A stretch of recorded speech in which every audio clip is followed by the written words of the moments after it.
هشارك معاكم دلوقتي يومي كان ماشي ازاي في القاهرة. صحيت وجهزت حاجتي في السريع ونزلت طلعت على الموقف وركبت ميكروباص وقريت شوية في السكة ونمت لي حبة كده عشان ما كنتش نمت كويس قوي يعني. عتبة ولا رفسيس. وطبعا بما اننا هننزل القاهرة يبقى اول حاجة لازم ننزلها وسط البلد عشان نروح نفطر. المفروض ان المحل ده معروف بس احنا ما لقيناش اصلا زحمة هناك خالص ولا اي حاجة، وفي حتة اسمها ممر الشيخ في وسط البلد.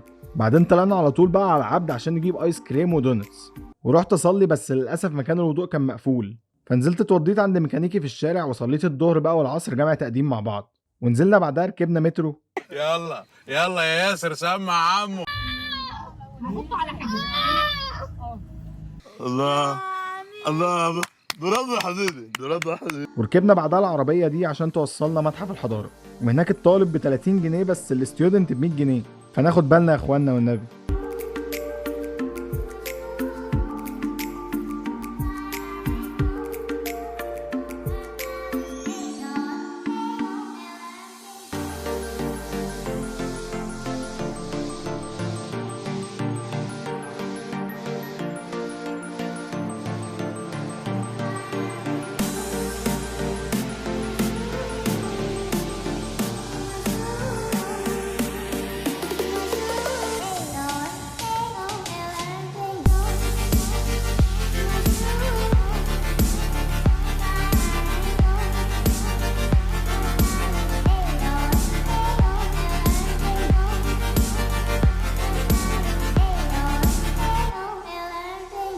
ودي يا جماعه كسوه الكعبه ايام ما كنا بنعمل الكسوه بتاعت الكعبه.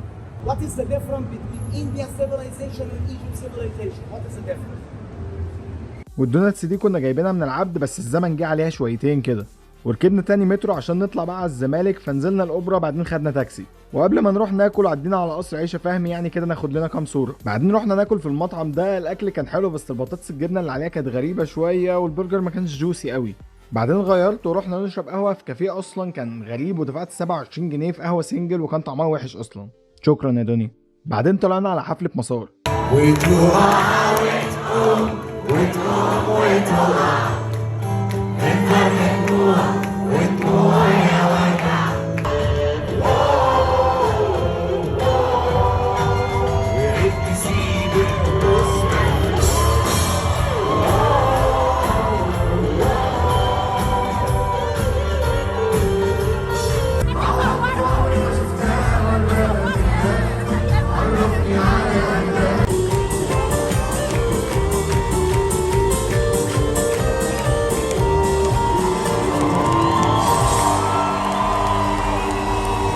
ولقينا الناس دي واحنا طالعين من ساقية الصاوي وكان شكلهم حلو بجد.